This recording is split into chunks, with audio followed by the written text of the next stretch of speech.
of the United States of America and to the republic for which it stands, one nation, under God, indivisible, with liberty and justice for all.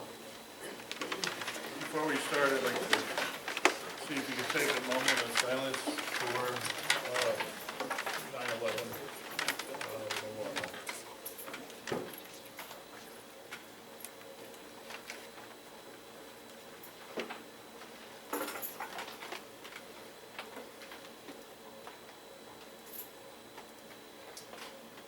Thank you. In 2017, I went to the World Trade Center Memorial because it was 50 years from the time I had gone into the foundation as a civil engineering student at the University of Connecticut. So I was in the basement of the World Trade Center 50 years, 52 years ago now. And those story walls that were there, they were just doing them when I was there, so I got to see what it was like 50 years later in the same place. The docent couldn't understand what I was talking about, but it's engineering. So. But we went upstairs, and my wife and I knew that Bruce Eagleson had died from Middlefield, but had no way to know where to see his name on the memorial. But we started walking, there was a rose sticking up. We walked over, and it was him.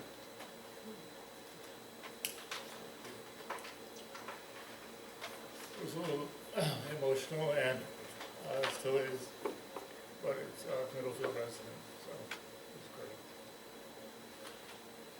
We're going to start, instead of having the public comment first, we're going to have the Coggins reporters first so they can get back to do their homework.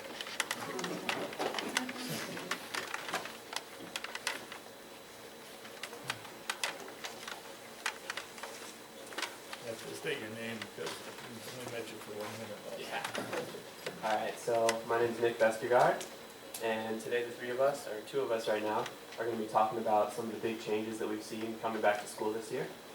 So for me, focusing on sports, I think the biggest thing to discuss is our new AD, Mr. Petronia, who I had the privilege of meeting with recently. And I'm happy to say that one, I really like the guy, and that two, I think he's going to do a lot of great things for our school this year. The biggest thing being that he wants to create more of a community among Coggins athletics.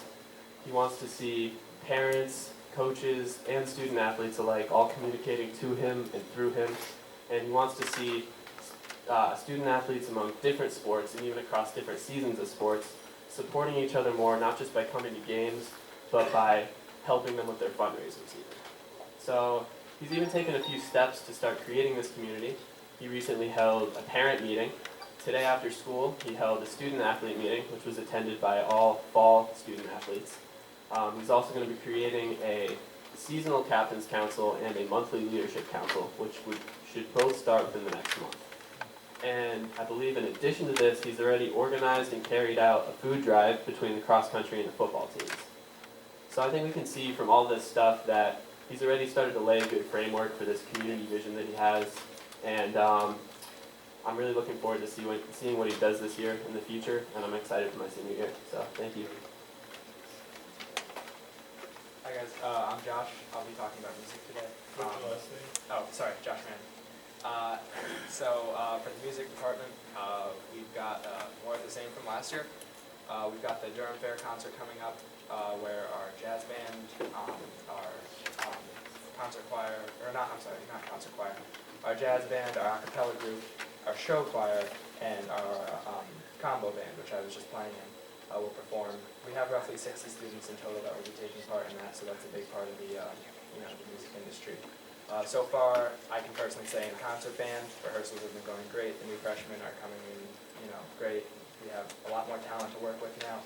Unfortunately, we lost the seniors, but that's what happens.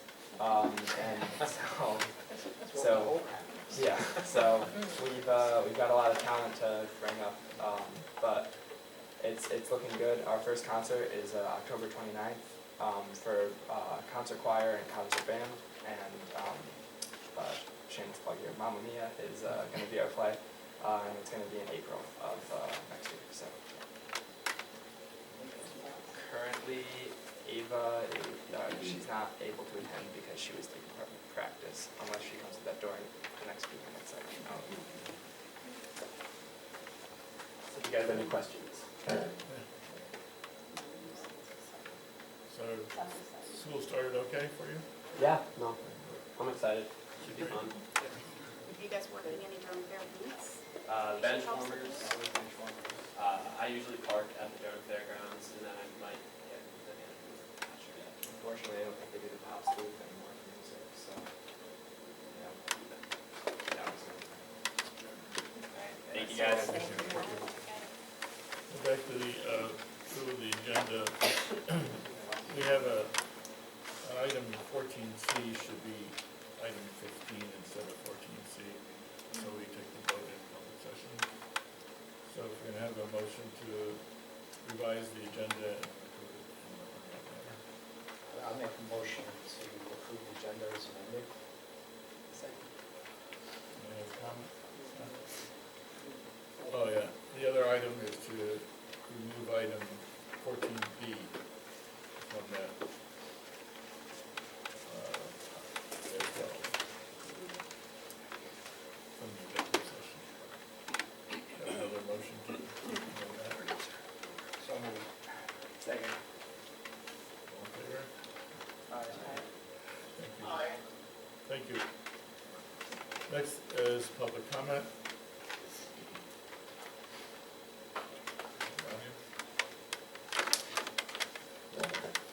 Good evening, Donya Viola, Durham. Sounds like the kids are off to a good start, at least those two for the school year. Hope the rest of them are as well. I came out this evening because of the declining enrollment that has been going on for the last decade, as well as the closure of schools, namely Corn, now for the second year, and Lyman coming up. Because of that, I have a question I hope you can address when it comes down to maybe building committee meetings, whatever, but has to do with transportation. I was wondering, for chance, if that has had any impact on the number of buses in the district, in as much as we've lost quite a few pupils, and it seems to have been a strategy and from 8th grade to go to private high schools. So I think there's numbers there, because when I'm looking at this huge bus come down since the start of school with like one student on it, one little guy, I'm just beginning to wonder that the contract is coming up soon. It might be something to ponder for an exchange and debate on the contract, to maybe do something about having smaller size buses, because in case of emergency, you might be able to arrange something that if something chaotic and unfortunate happened, that a big bus would still be available. Because I know we do share sometimes bus service too from other schools, Middletown mainly one. So with that in mind, I hope you would look into the matter because it might be a cost-cutting effort. Thank you.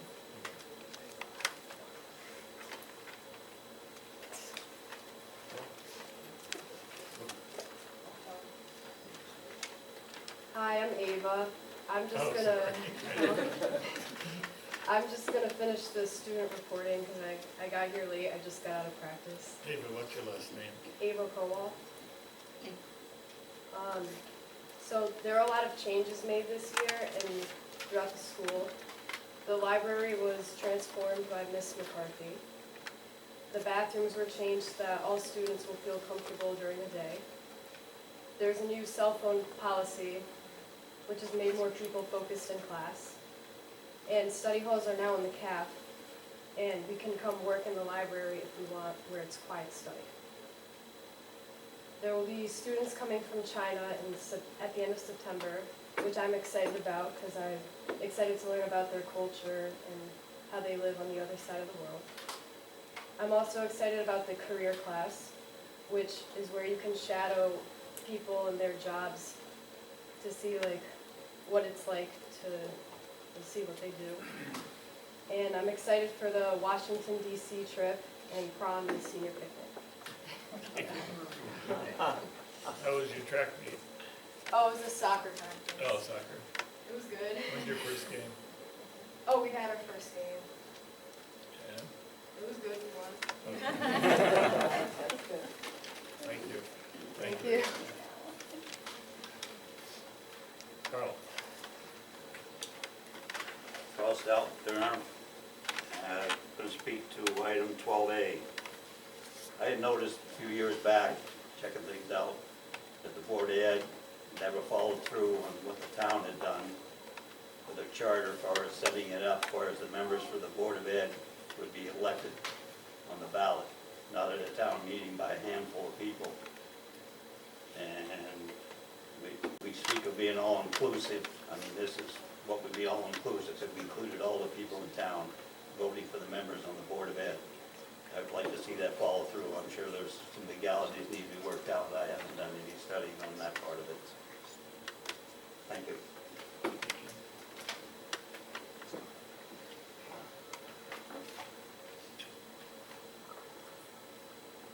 Come with handouts. Pass them down. Thank you, Doug. Chuck Stengel from Durham.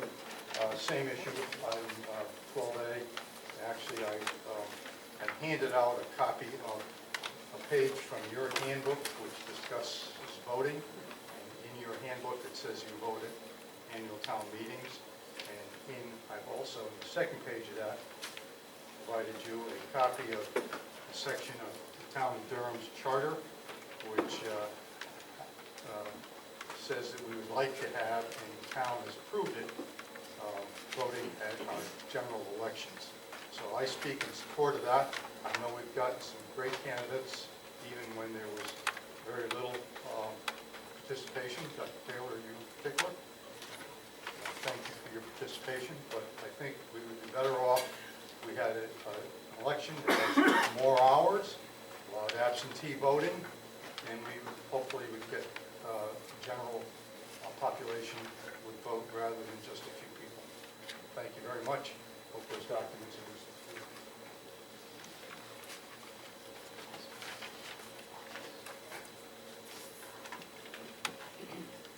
Thank you. If there's no other comments, Brooks?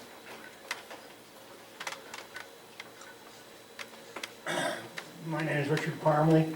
I'm an American. I'm a resident of Durham, Connecticut. I'm a U.S. citizen and being proud of it. And I've been to many town meetings, and in 2006, I think it was, when the town moved to take some action on the way the Board of Education members were elected, I was in favor of that action. And it definitely will allow greater participation by the electorate.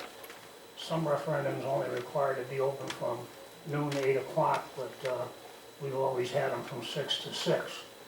And if you want voter participation, then this is the way to go. And I think the board should take action to make sure that the members of the district get to vote on this, and let the members of the district make the decision. I've been to many town meetings, and I can tell you some of them were very sparsely attended.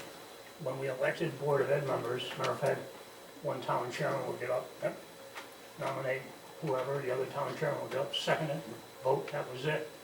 And going into the meeting different times, I didn't even know whose term was up, didn't look, and more especially didn't know who was seeking a term on the Board of Ed.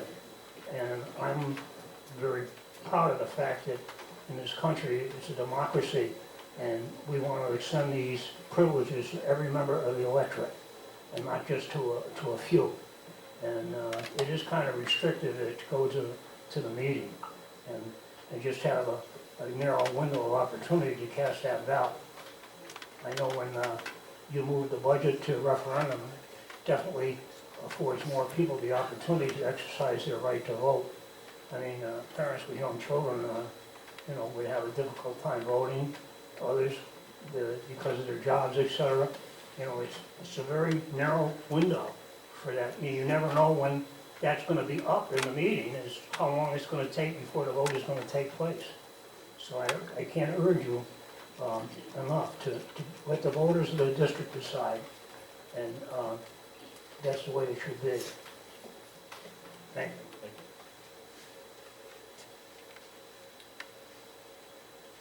Bob, if I could speak again, please. I want to make sure that I was speaking for the town of Durham and not for the town of Milton. I don't know what their desires are. Thank you. Thank you, Chuck. See no other comments. The next item on the agenda is approval of the minutes from the Board of Education meeting August 14th. I have a motion. Do I have a second? Any comments? All in favor, say aye. Aye. And next is the Board of Education special session on August 20th, 2019. I have a motion to approve. So moved. I'll second. Second. All in favor? Aye. And any abstentions? Thank you. Christine abstained. Next board meeting is on October 16th at 7 p.m. here in the library. The next item on the agenda is progress towards strategic finance goals.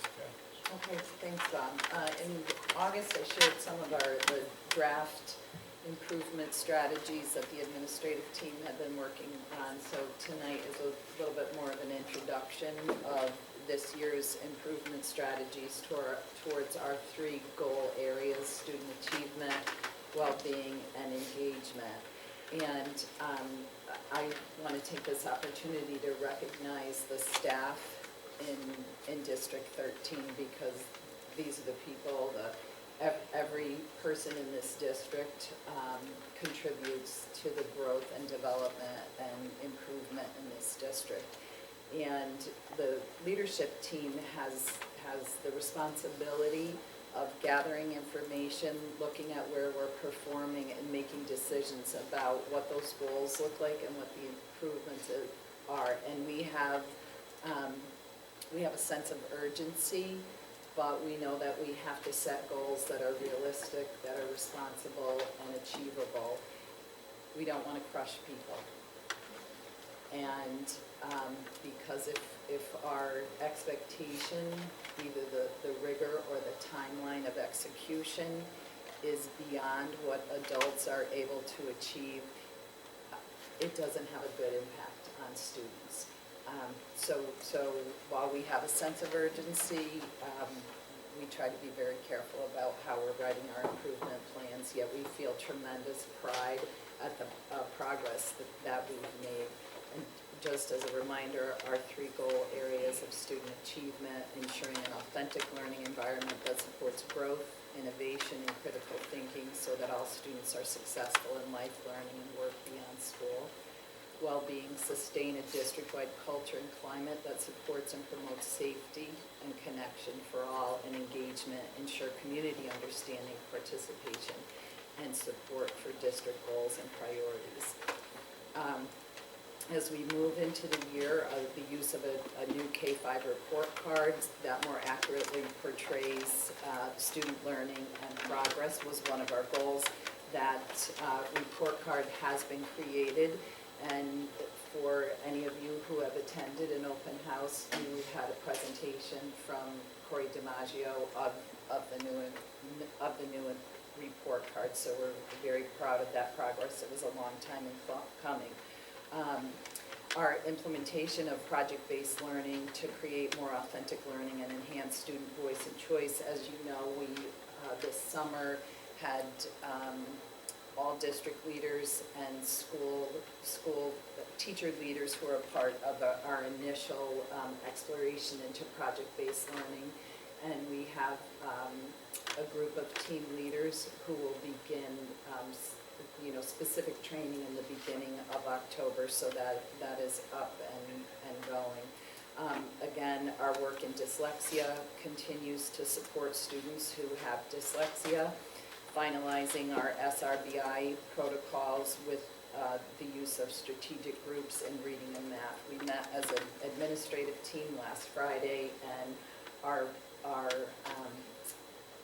building administrators are building their school learning plans off of our strategic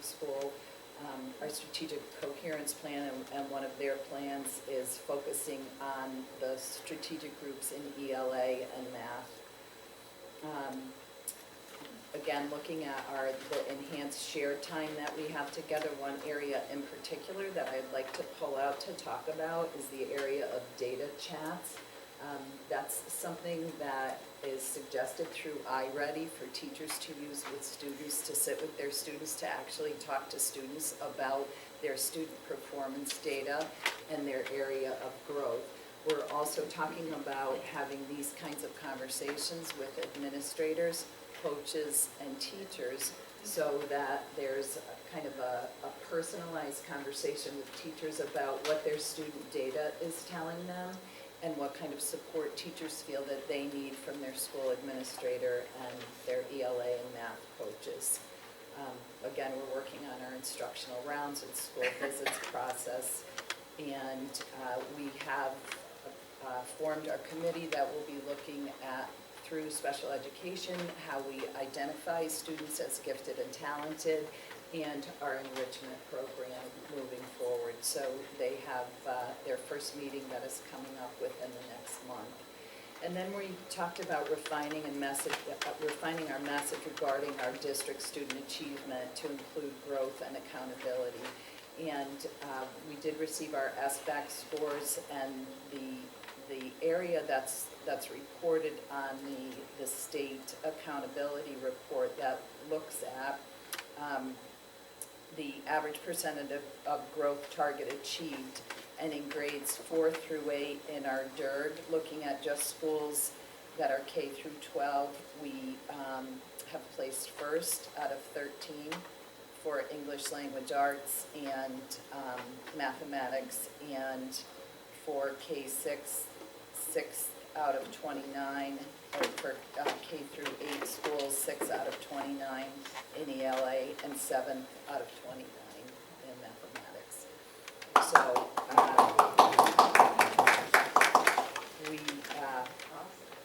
and so we have, as much as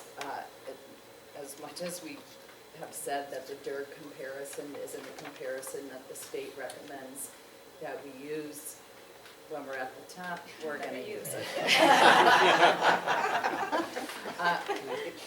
Extraordinarily proud of the work of our students and our teachers. Corey's leadership in the area of curriculum instruction and assessment has been very significant in our district. And but it is the collaborative work of all the adults in our district that's helping us make this kind of progress. Corey and the administrators, which sounds kind of like a band, will be performing, will be presenting at the October 16th board meeting to really give you a comprehensive overview of these scores. And of course, at the student achievement meeting this month, we'll also be talking about that.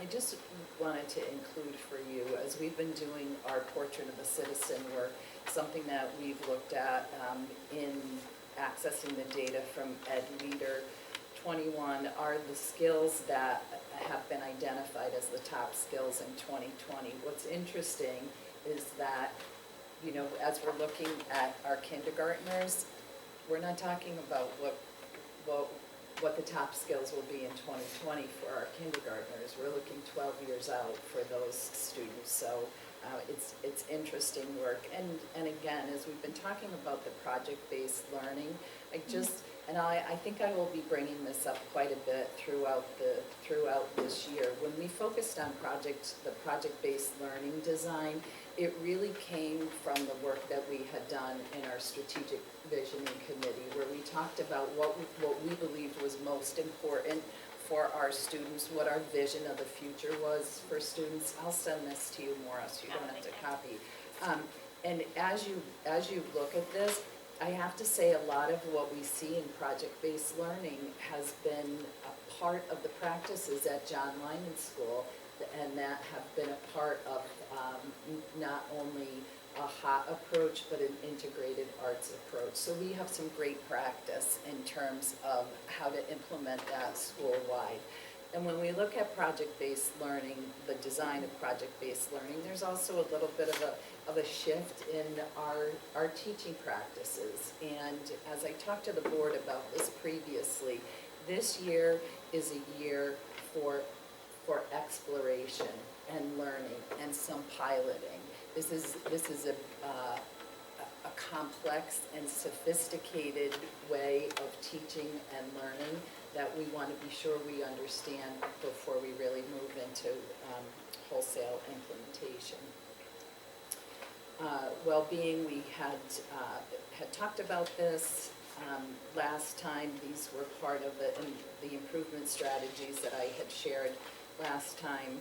I just wanted to talk a little bit more about the restorative practices that we'll begin to explore at Strong Middle School.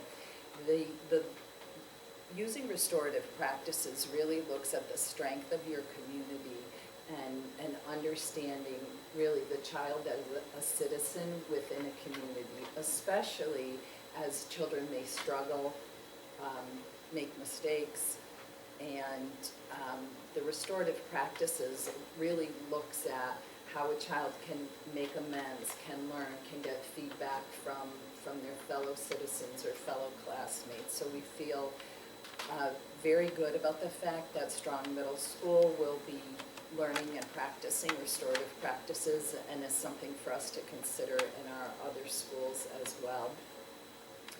I think you know how successful the Career Center programming has been at Coginchog, and kids love it, we love it. This was an area that when Mr. Falcone arrived, he said, we've got to get this going, Kathy, we've got to get this going, and he was right, and it's very successful, and we'll be expanding that. Our equity work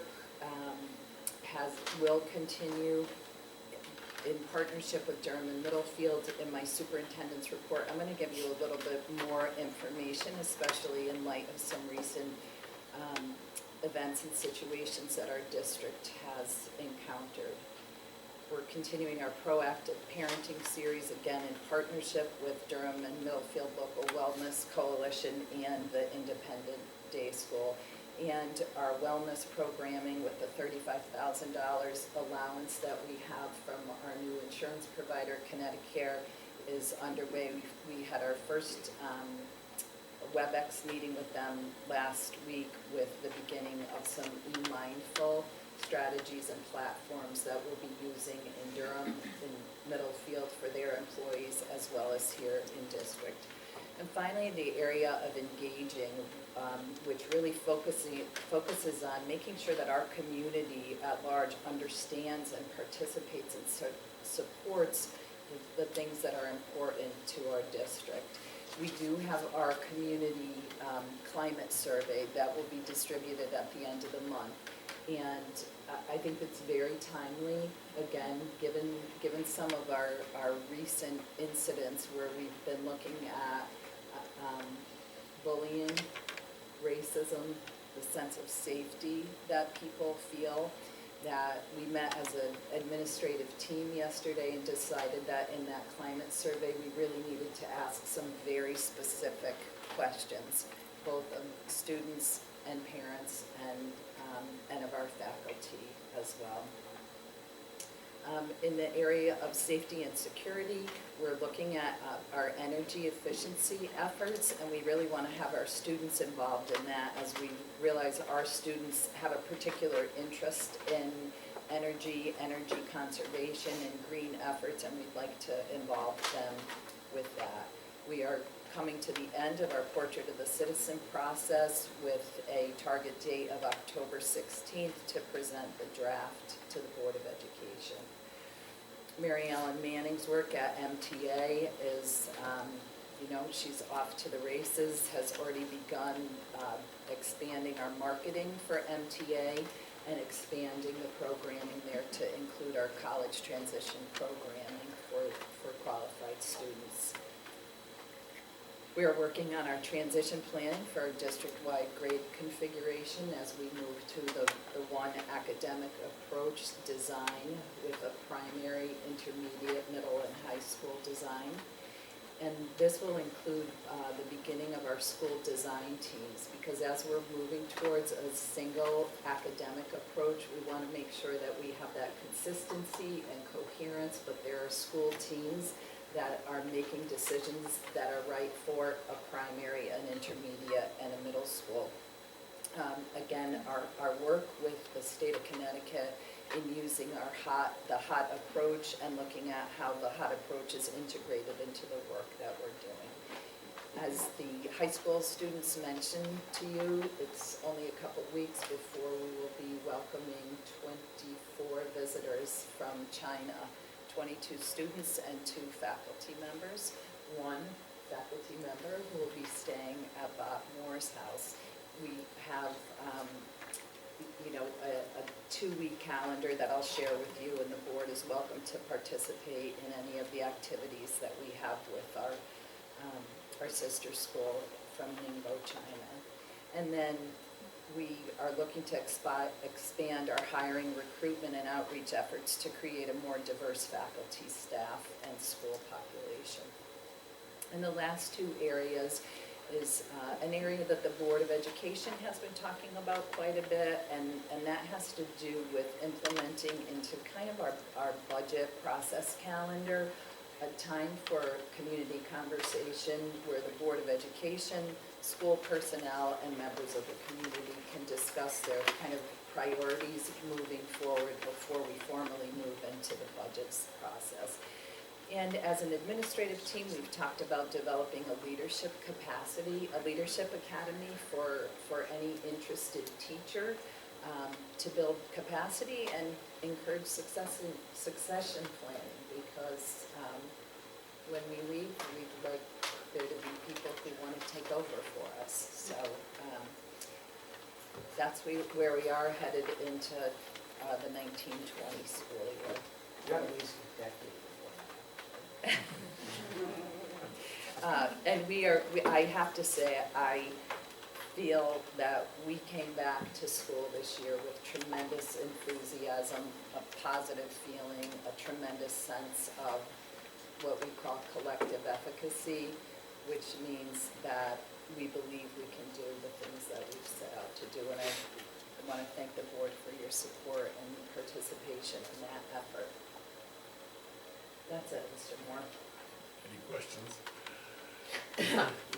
Well, your guest experience at Durham Fair. Huh? That is the time you can bring your guests to the Durham Fair in China. No, they come the day after, fortunately. That would be a culture shock. Yeah. I think there are plenty of exciting fairs where in Ningbo, it's a pretty fancy city.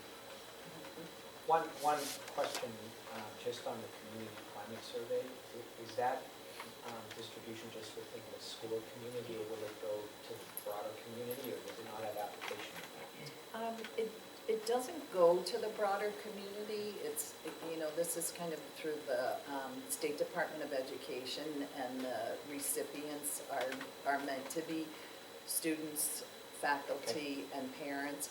I think what we can do, though, is after we've analyzed the results, if we feel that there is something that we'd like to put out to the community, we have an opportunity to do that. Okay, yeah. Thank you, that's good. And for those that are interested, there's going to be a barbecue at my house for the students from China. I'd love to have you all come, but you have to bring some food. So, I'll let you know more about that and let them know. It's on the Sunday, the 6th of October. The next item is committee reports, and the building committee met. Do you want to summarize quickly? Sure. So we met just before this meeting. One of the things on the agenda was the Brewster Memorial Altercation Project, but that is we're going to discuss that, I think, down below, but the new date for the referendum is possibly January or May. We have a grant pending for the Strong and high school vestibules. The culvert project has been moved to the summer of 2021. We thought it was going to be this summer, but it's not. We're hoping to get a 50% reimbursement. We're gonna apply for a grant for that. The water main should be the summer of 2020. And the state has lost the contractor for the gas, so we probably won't have gas until next year. And then we had a little bit of a discussion about the field storage house, and Mr. Overton did some preliminary research, and I guess is going to get some more information for us about how much it would be to add different items. Pretty much, the only numbers that he gave us today was just a building to cover the slab that's out there is between $120,000 and $125,000, which I think we knew. He also said that he looked at a similar structure, I guess, at Cheshire, and ours is three times bigger than Cheshire, and has substantially more bathrooms that they had originally planned for. But also was saying that since the plumbing is already there for the amount of bathrooms that were planned, that it might be fine to just go through with that if that's what we decide. So I believe our next meeting is on October 16th, right before this meeting, and he's hopefully going to come back with some more numbers on what it would cost to finish that project. Thank you. Good thing I took notes. Good. Great notes.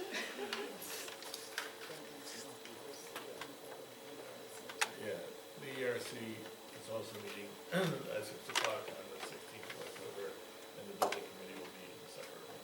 There's different people involved. And communications, I received some information, one from Michelle tomorrow about her support of completing the field house. Heidi Johnson on moving kids from the 6th grade into Strong sooner. From Missy DiPietro about the need to keep the K-5 school in Middlefield, and Phil Auger about the same two issues. So, that's the only communications I received in the last couple of weeks. Any other? Yes, I received a letter from Patricia Rasta, supporting K-5 for Middlefield as well. I received two separate instances. There were a few parents that got in touch with me about being disappointed in the process and implementation of the cuts for the volleyball team this year. And also, a few teachers were in touch with me in the elementary level that were upset that the assistants were cut from their schedule. I guess they had, because of configuration, it wasn't implemented again this year, and I know that they were used a lot for a lot of the survey, small strategic groups. I personally can say for myself that I used it a lot for that, not only for the lower groups that needed to be worked, but also the enrichment groups. That was like my time to be able to work with those groups. So I don't know if either of those would be better to be brought up at the well-being committee or further discussed somewhere else. In particular, the use of support staff and teacher assistants at Brewster has been brought to my attention, and I'm working with Deb Murray, principal, and Jen Keene to look at the distribution of our support staff at Brewster School, as well as any availability across the district. So we're on it. Okay, great. Could we discuss further at the well-being committee as far as sports? Sure. Oh, sports, yeah. Sure. Is that okay to just move that to that agenda? Yeah. Okay. Thanks, Ashley. That's next week. Yep. Or, No, 2 weeks. What's the 21st. question about? it was the process as far as it went, and then I think, I had also was gonna suggest that we could maybe have the new AD come visit with us. Maybe that's something that those parents could just call the principal or the AD for. I don't know that that's a committee discussion, a board committee discussion necessarily. But I think I would like to meet the AD Yeah, I thought it'd be anyway. good for that, 'cause I think it came But if into you- General. a general of having more accessible and more provided for the students, as far as across the board sports So I thought it'd be good for him to, I mean, you just got on board, but it may be good for him to hear and, you know, maybe just take it to thought for the coming into the school year. They could be his tennis coach, Yeah. Who's the tennis coach? Amy. Yeah, maybe. Oh, Yeah. Okay, I'll put it on that agenda, thank you.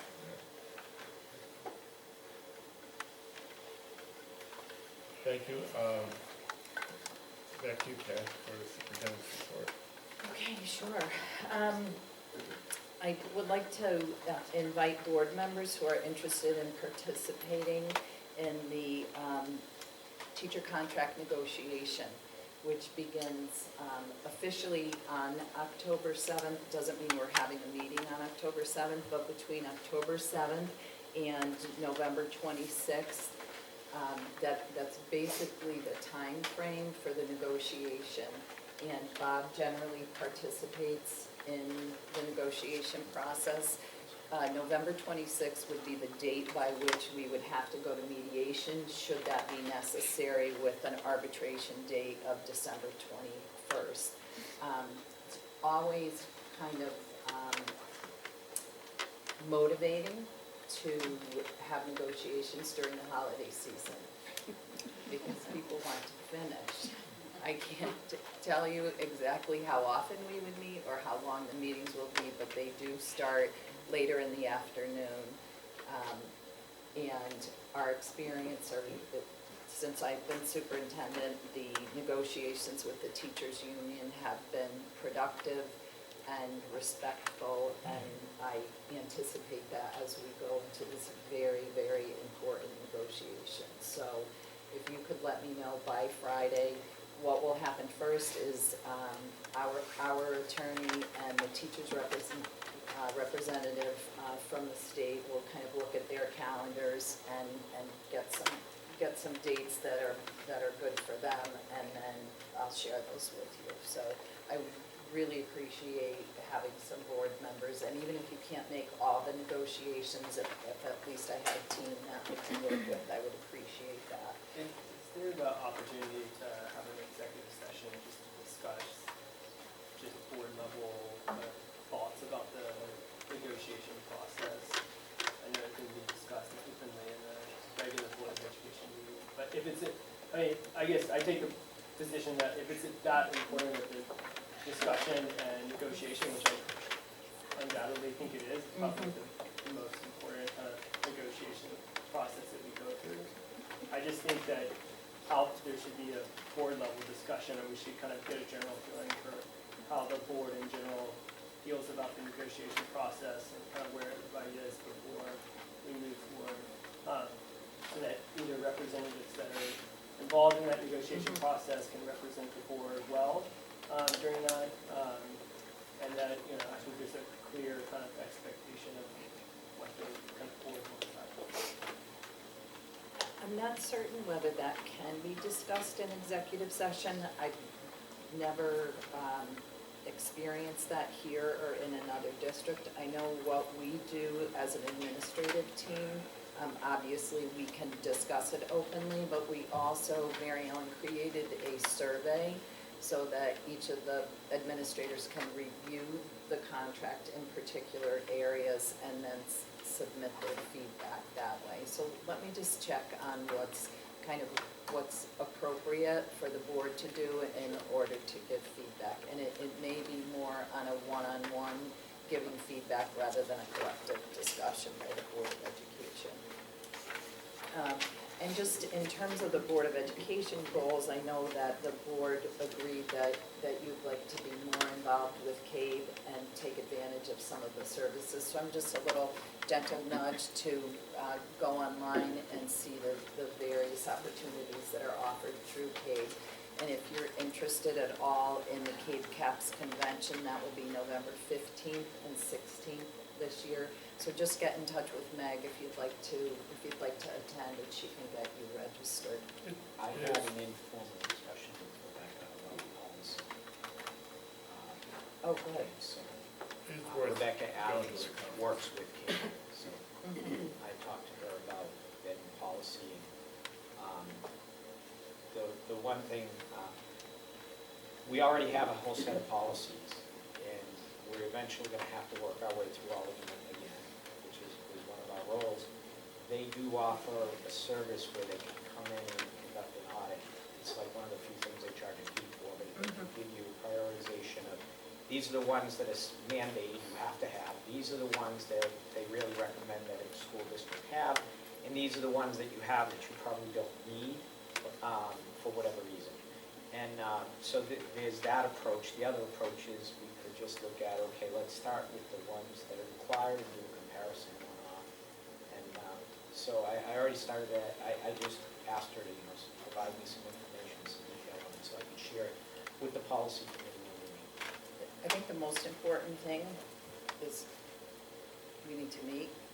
No, I know that. And That's my next point. And we could, I was talking to Bob about this, I mean, we could almost have policy summer camp. There is quite a bit of work to do in policy, and I think that just the nature of the work can be difficult to do in a couple hours and then come back in a couple hours. I think if people on the policy committee could commit almost to a half a day of work to really get through some of the policies. So perhaps, I think you're co-chair now, maybe you and I could sit down and kind of plan what needs to be done, and then. I also thought another way we might approach it, depending on how many we need to get through, is through the Google Shared Docs, is once a week, here's the policy of the week, post it, everyone goes through it, makes their comments or questions, and then the committee can look at them. So that way, by the time we bring it to the board for the first read, you've already had a look at it, you've already asked your questions. We'll either have the answers or whatever. And I think that might be another way we could approach it, rather than trying to do 20 at once, do them one at a time.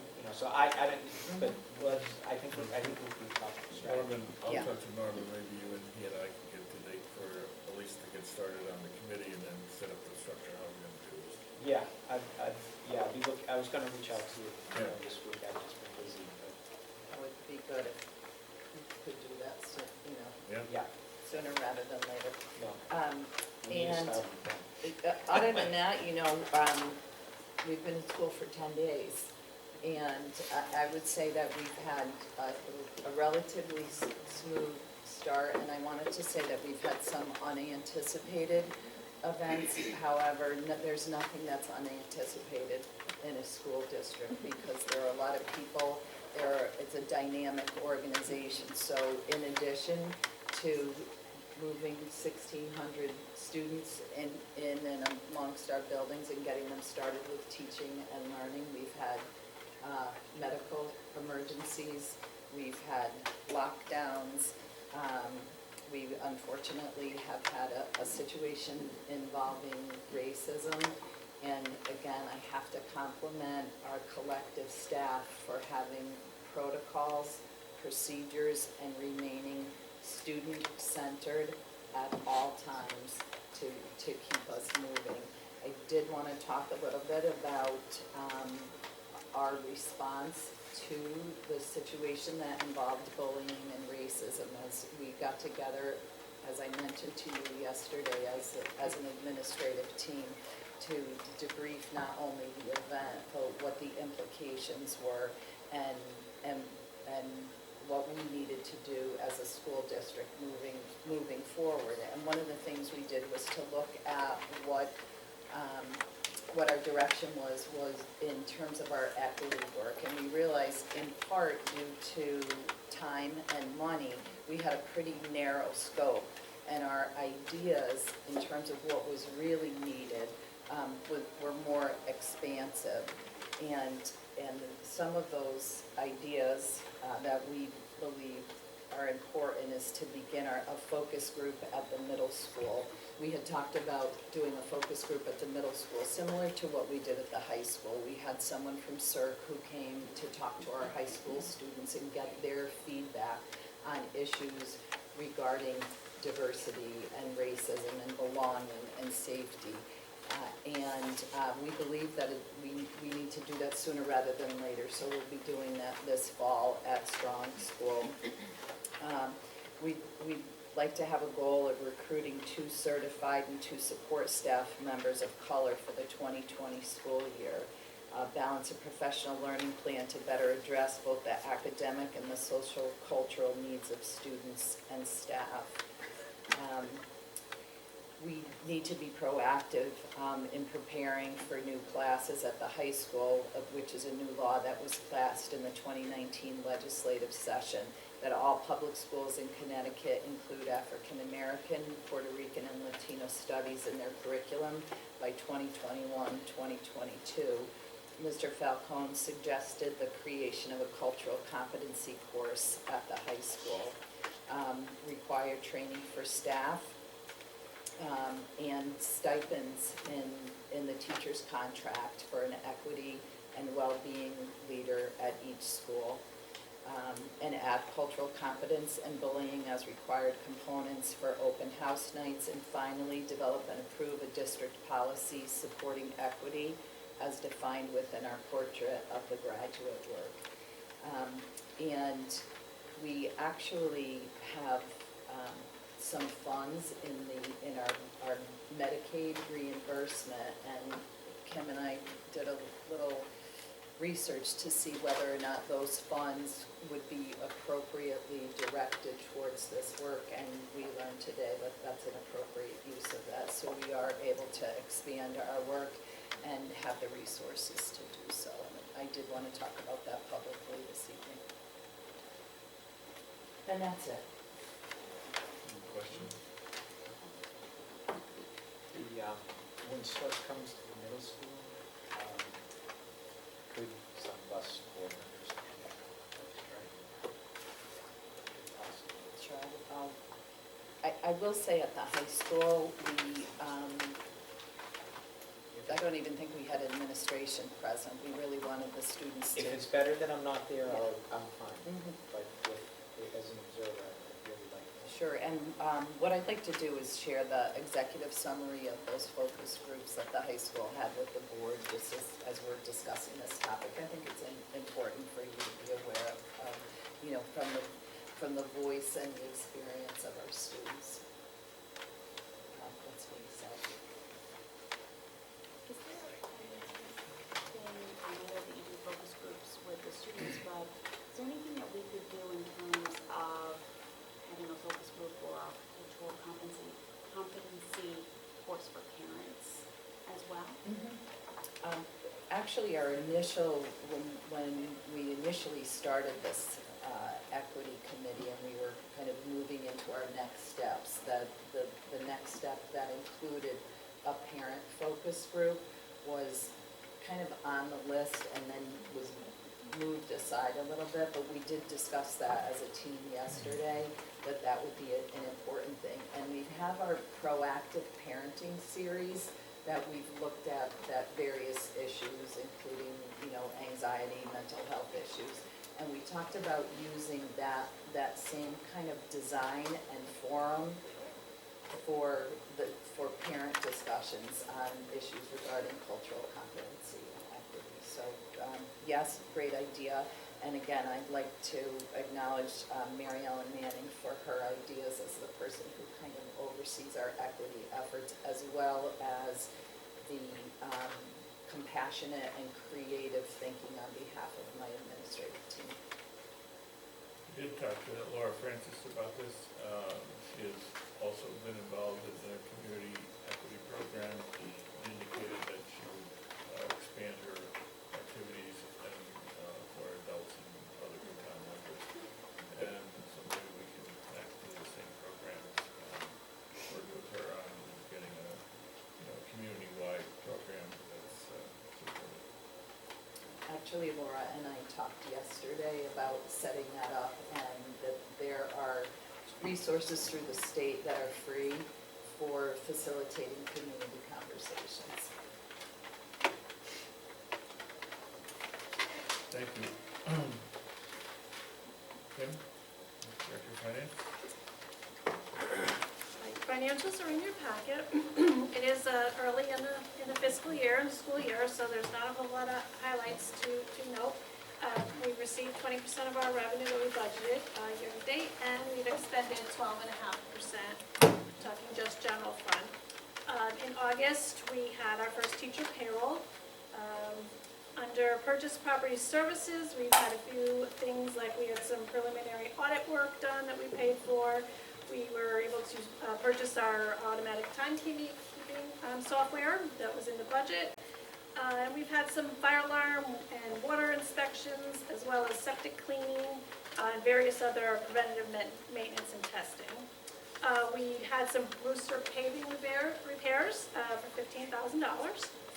And our next object, 400, purchase property services, we have paid our leases, our yearly leases for our Apple and our Chromebook, and a vehicle. We have one vehicle lease. We had some building repairs, such as egress lighting, an exhaust fan, and a motor replacement and cover job.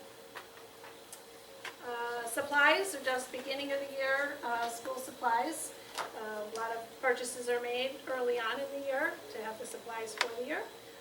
So it's quite heavy up front in August. And in 700 software, that was just to pay for our Power School license and support, as well as our web hosting. Also, capital reserve and MTA are in your packet for review. Again, early in the year, MTA's running right on schedule, as is a capital reserve. A couple things I just wanted to mention in capital reserve was expenditures for building maintenance was $42,000, which is a lot up front, but we had to repair an oil tank at Memorial and remediate the soil, so that was $25,000, and so that was sort of an unexpected expenditure.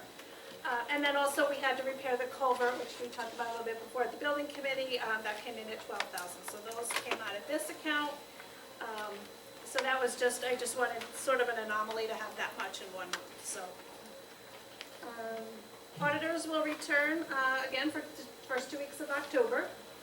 And they'll finish up their field work, and then typically we get the report in December. They're due by December 31st to the state. Next I have is a draft budget calendar, just to hand out tonight, and just to see if these dates, meetings and such will work out. And then if you can, I don't know if we vote on it, right? I mean, if you look at it and everything looks okay, then I can post it as a final document. It's not really any different from past years. We have statutory dates that we have to use. Just, the board had talked about wanting to do a retreat to talk about the budget process, and if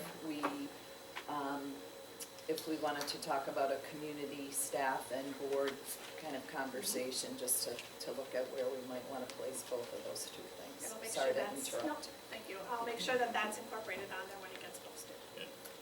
And if we look at a retreat, and we're still at the end of October,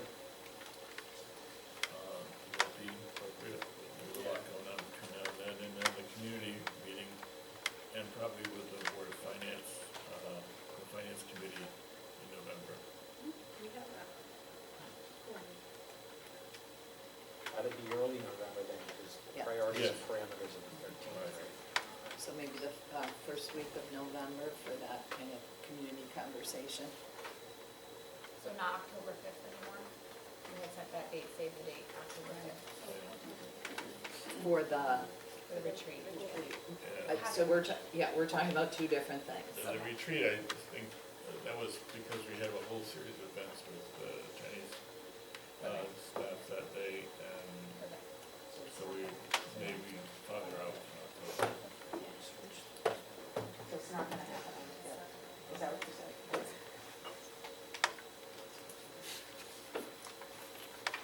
Just one other thing, I just wanted to update the board on where we are with our security work.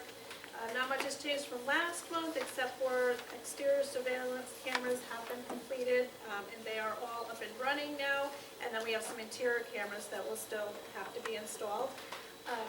Our cell phone boosters are, all the wiring has been done at the schools. The booster has one active zone, the others are just waiting they have to be lit up. And that's really with a roof antenna, they have to be installed. We did run into one little area that's going to slow us down a little bit at the high school, is that with the N-Strong, with the pitch of the roofs, with the antenna, We need to be very careful how we drill those roofs so that we don't void the warranty. So that was just one little thing that's taking us just a little bit longer here at the high school.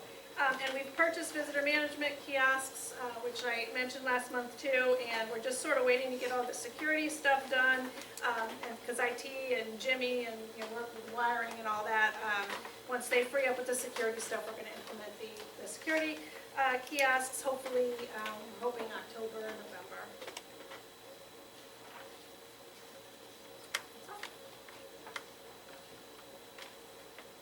Questions for Kim?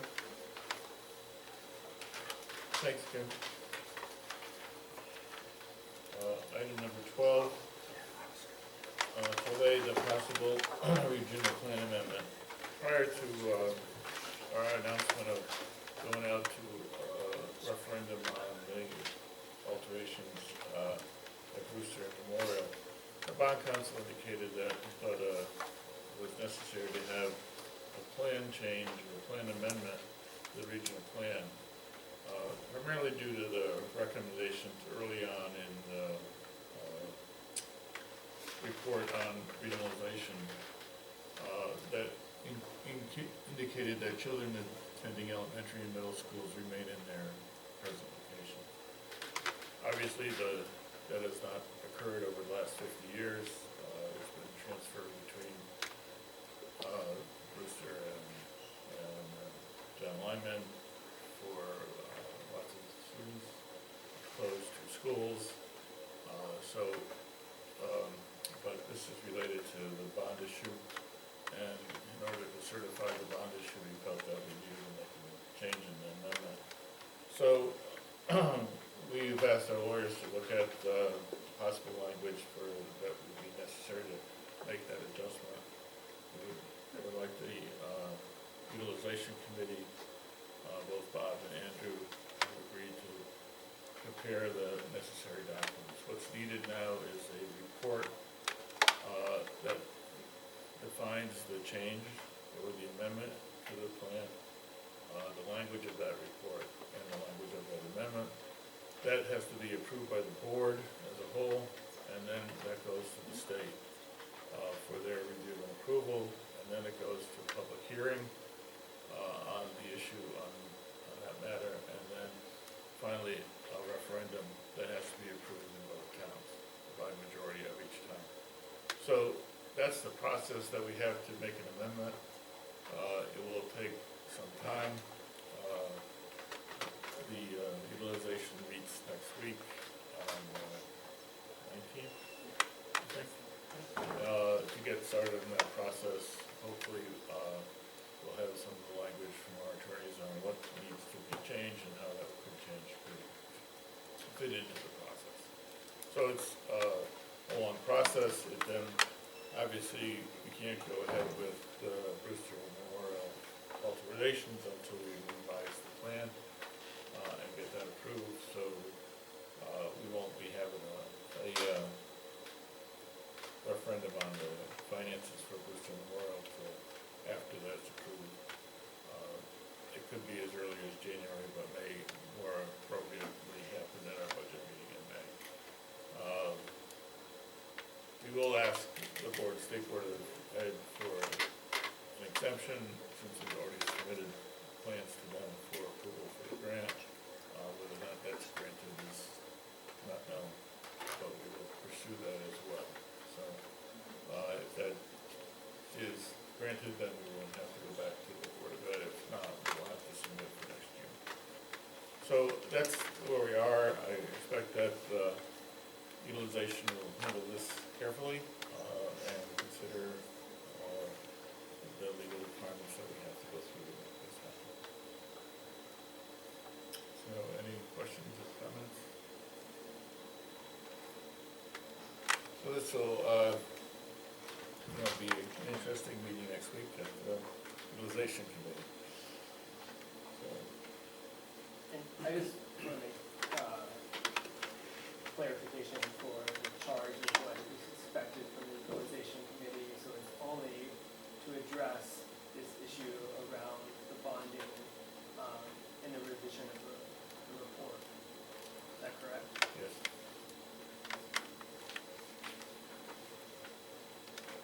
there's no other comments that's, where we are on that. The appointment of community members to the Board of Education committees. At the beginning of the summer, there was a Town Times article with Bob and others asking, reminding people that we had opportunity to serve on various committees. And we have two that serve on our utilization committee, John DiMatteo and Grace Cadet, who served on student achievement. She has left town and withdrawn from the committee. We've had 4 people approached me about that.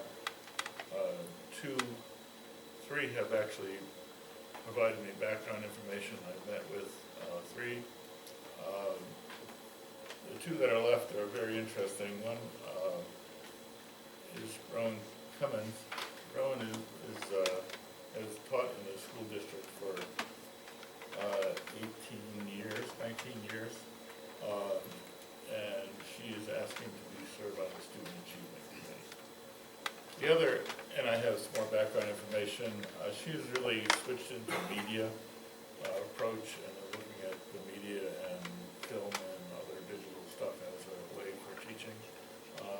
And I think she's volunteered in lots of places, and she's a Durham resident. We also indicated that we wanted to have one from each town. We didn't have anybody from Middlefield who wanted to serve on student achievement. But we did have a student, Thomas Peters. And Thomas has been he's also from Durham, but he's been very active locally in lots of different things. He's served on committees for the town of Durham, student council, he's on scholarship committee. He's a variety, he was serving on the recreation board for the town of Durham. But he is interested in doing it. We have had when we established the well-being committee, we established student advisors who participate as full members but aren't really voting on anything. And my suggestion is that we recommend both Rowan and Thomas Peters, as Thomas Peters is a student advisor rather than a member of the committee, but he'll have the full, rights to sit in all the meetings and do everything like that. So I think that would be a way to accommodate a student into our student achievement. Might be a fascinating year for him to understand. I think he's a junior, and might be helpful for the student achievement community to have a student there as well. So I can give you more information, but I need your vote to approve both Rowan and Thomas to serve on those committees. Rowan is here if she wants to stand up. Rowan, Jack. Hello. I can't remember the Scottish pronunciation, but. You got it pretty, it's Broadman, but you got it pretty close.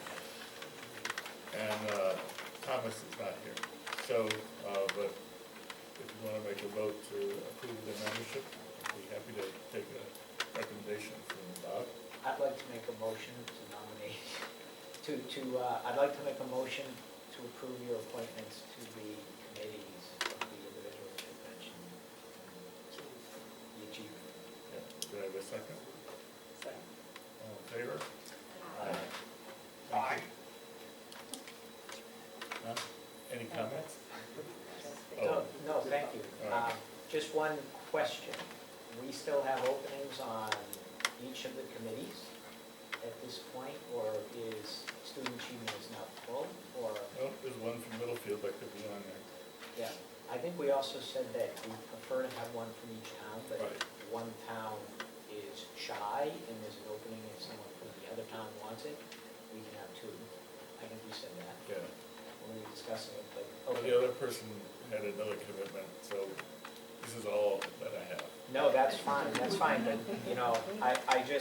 think it's great. I think it's important that we get as many people in the community as active as possible, because we got a lot of work, and we need to really help support the administrators and the teachers and all of the fine work they're doing. Thank We you. do have them on utilization Utilization, and we ERC. well-being. ERC as well, I think. Yes. Right, the only one we don't is Policy. Paul, And HR. I thought it was HR only. Yeah, and Policy as well? We can change that. thank you and congratulations on. Yeah, thank you for taking joining all the us. work. With that, we have time for public comment before we go into executive session. Yes, Brian? I just want to say, going back to the meetings, it was always interesting and informative. It is hard, however, to comment at the beginning on any of the agenda items when there's no synopsis that we can give us a guide as to what will be discussed. So I think, it needs to be maybe a little bit more defined if you'd rather have it at the start before you discuss the items that are in question. Further, from hearing Ms. Booth speak from the building committee, is the gas conversion a done deal? Because I didn't see anything about that reported. Did the board vote on it? And 2 articles from 2 different persons in the Middletown Press, one over the weekend and one during last week, said our focus shouldn't be on fossil fuels and certainly not gas, because the predominant expulsion of gas is methane, which is very harmful, not only to the ozone layer, but to every living thing. I think more research would need to be done before you would even consider hookup. I know there was a letter of intent, I believe, last year, but I'm very disturbed to hear that you would go with that without any more consideration given to experts on this. I know where you're coming from for perhaps the savings and old infrastructure, but that doesn't satisfy the remedy. Further, I'd like to know something about the vaccinations, because last year it was reported that 90 percentile was only in the Lyman school, under the 95% recommended. All the other schools met the standard percentage. And the health department, I understand, is going to be disclosing that data again. Because in fact, measles, mumps, rubella can be deadly. And also, in the instance of contact, should there be a pregnant lady teacher, for instance, or even a pregnant parent again, you come into contact with rubella, you might have a deformed or a stillbirth. I do feel strongly vaccinations were put in an eliminated crisis that we've had in the past. We've terminated polio only to find that California had an outbreak because of non-vaccinated children. And that goes with the measles as well. So why put children at risk, or adults at risk for that matter, because you can contact rubella more than once. With that, I'd just like to say, community conversation sounds good. And, but in the case of the student exchange with the high school from Ningbo, China, so long as it's in the works for now, I would hope it would not endure, however, when we do have nations that also show that democracy is what we live with and for, and fight for the freedom. I do not feel we need to go with one that is a communist society, because what's ingrained by the high school age is pretty well known, that they are living with what their ideals have been formed already. I'm sure there's Italy, France, England, and we all speak the same language there, that should be given consideration, and we could still have a program of outreach and culture that can expand. I'm not a bigot. I'm just very much pro-American, pro-democracy, and I think that's what we live by, and when we raise our hands of our hearts to the flag. Thank you.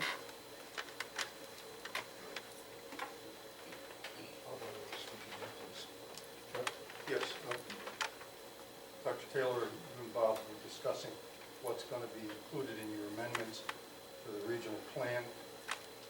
And three of us spoke tonight in terms of when you amend that plan to change the voting, we'd like that to be considered as well.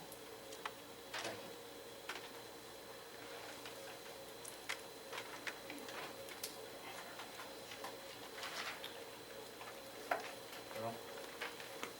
Yeah, just to beat the dead horse, but to follow up, Carl, South Durham, concerning the slash field house, storage building, whatever you want to call it.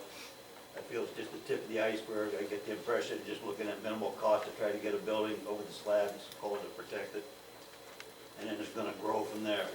And as Kathy mentioned, it's not just the cost of the building, you got operating costs that got to be looked at too. So there's a lot to be looked at for this building. You got declining enrollment, increasing costs, students.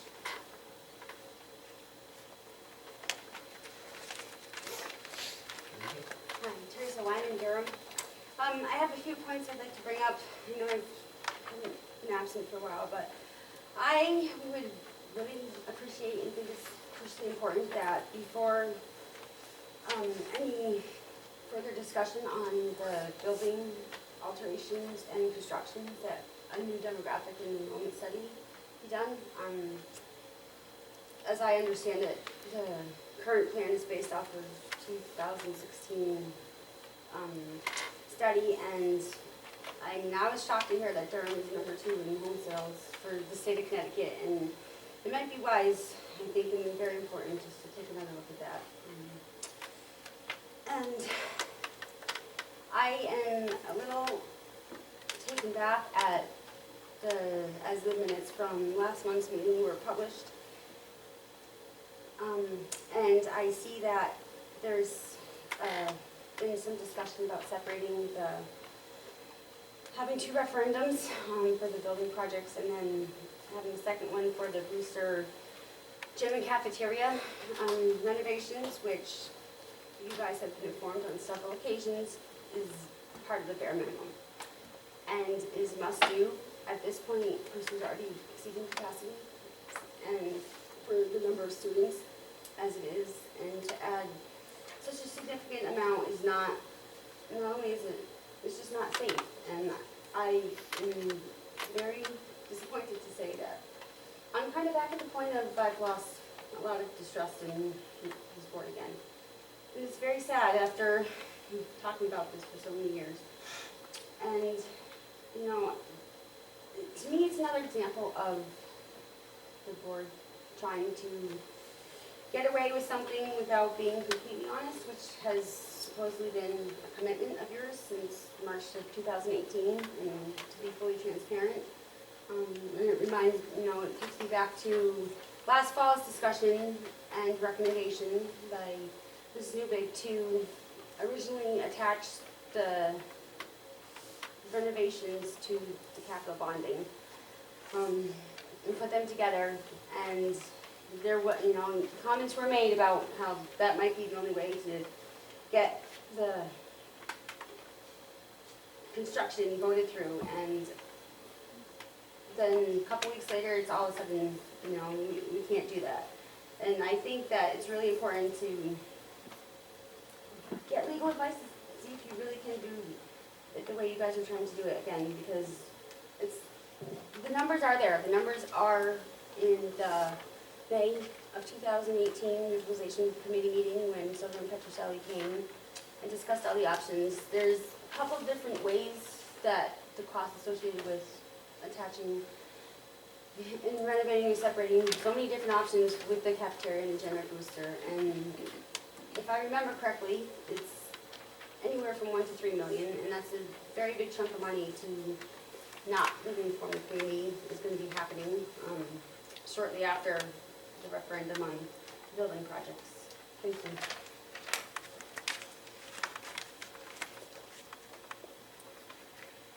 Rick?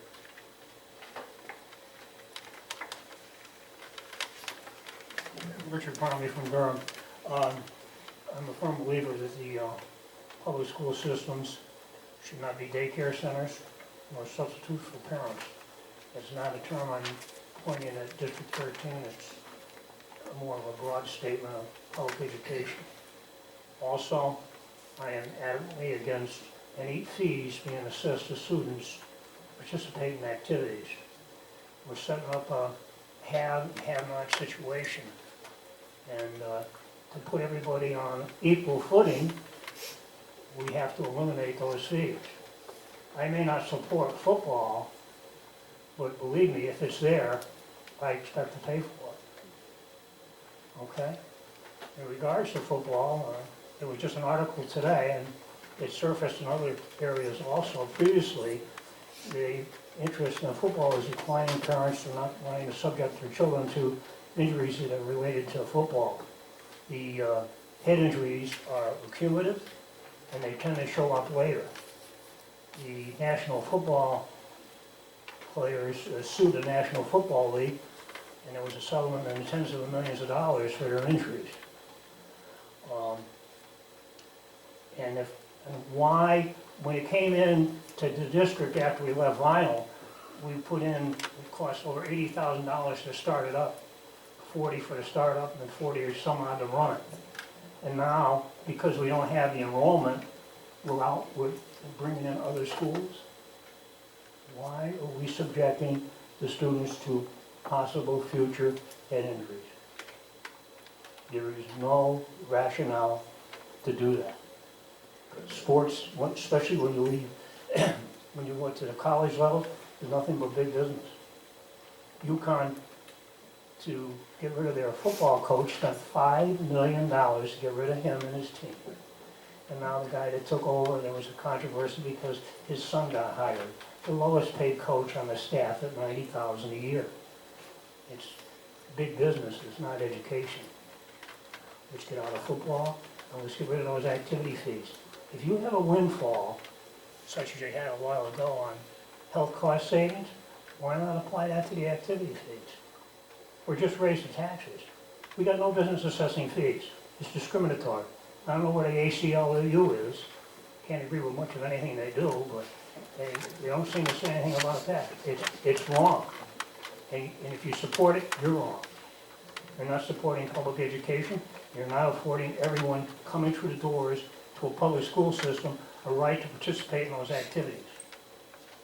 So we should move on that in a very expedient manner.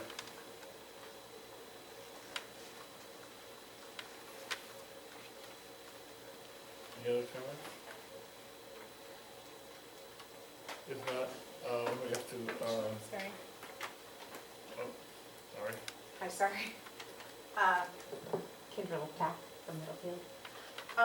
I just would like a little clarification on your regionalization, your amendment. From what I understand, the documents support that children should stay in their towns till 8th grade, and then we were to meet together at the high school. Am I to understand that you're trying to amend that part of the original regionalization paperwork? Or can you clarify that a little bit? I can clarify it to you. I thought we did, but the issue will be whether or not the utilization committee will prepare a report on the language that's necessary to deal with the question that was raised by the bond council was on the sentence that says one of the recommendations that children be educated in their own town. So that's what the bond council is recommending? That we deal with that question. Okay. And that's what the utilization will work on. So the utilization is going to work on changing that wording or supporting what the bond council? We'll plan an amendment to the board has, the district has moved children to different schools, closed the school, 2 schools, all in consideration, and we've sent 6th and 7th and 8th graders to a combined middle school over the last 50 years. Well, actually, it hasn't been 50 years, because Over the last 50 Yeah, because I And was, so the utilization committee will address that. because I was went through District 13 and back in 1984, it was still separate. But will the town, or will there be another meeting There'll be a giving us public hearing, results of this there'll be a before public any hearing. decisions are made? As I said before, there'll be a public hearing on the recommendations and the referendum. Thank you. Hi, Heidi Johnson, Durham.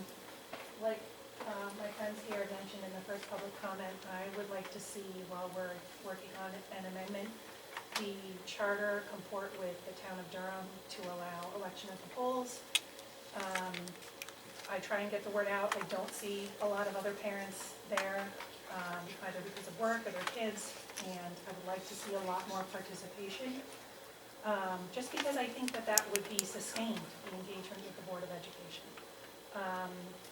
The other thing I'd like to see is something through Parent Square that would talk about this process of amendment, because I just think that there are some subtleties there that I just think, rather than have people talking in the community about it based on their understanding, that it would be helpful to talk about the institutional history versus what the charter says, what we're trying to do, what the timeline is, because clearly there's already some confusion around that.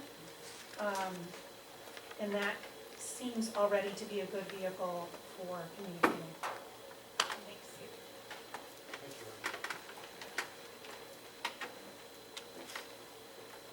Jim Irish from Middlefield. Two things. One, earlier there was a question about what Middlefield thought about moving toward Board of Ed elections versus town meetings.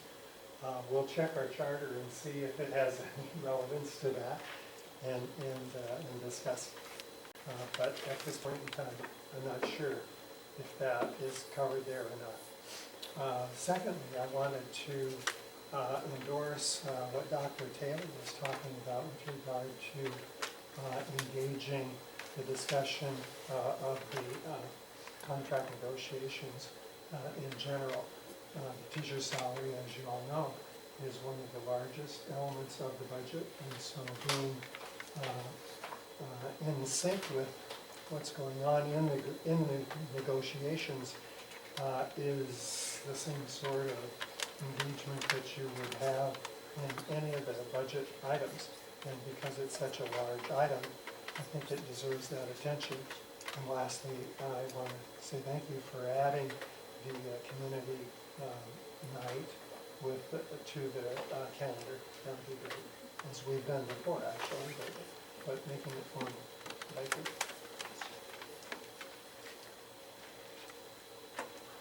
Well, thank you.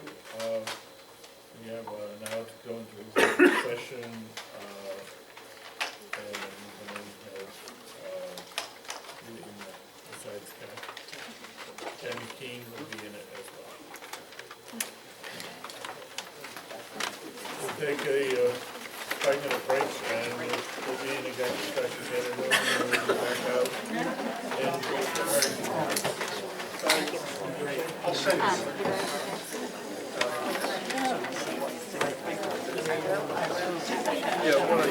you.